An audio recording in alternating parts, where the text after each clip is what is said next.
ഗോതമ്പ് മാവ് വെച്ചിട്ടുള്ള ഒരു ഓട്ടടയാണ് ഞാൻ ഉണ്ടാക്കുന്നത്. അതിന് വേണ്ട സാധനങ്ങൾ എന്തൊക്കെയാണെന്ന് പറഞ്ഞാൽ തേങ്ങ ഒരു 2 സ്പൂൺ വേണം, 1 ഏലക്കായി, 2 സ്പൂണ് പഞ്ചസാര, പിന്നെ ഗോതമ്പ് മാവ് ഒരു 2 ഉരുളകളായിട്ട് വെച്ചിട്ടുണ്ട്. 2 ഓട്ടടയാണ് ഞാനിപ്പോൾ ഉണ്ടാക്കുന്നത്.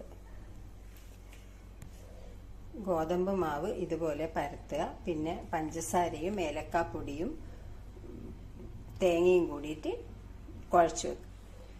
ഇതുപോലെ തേങ്ങ കുഴച്ചത് മാവിൻ്റെ മേലെ ഇടുക. ഒരു ദോശക്കല്ല് ചൂടാക്കുക. എന്നിട്ട് നമ്മൾ ഈ വെച്ചിട്ടുള്ള മടക്കി വെച്ചിട്ടുള്ള ഈ അട ഇതിൻ്റെ മേലെ ഇങ്ങനെ വെക്കുക. ഇങ്ങനെ തിരിച്ചും മറിച്ചും ഇടുക. എന്നിട്ട് വേവിക്കുക.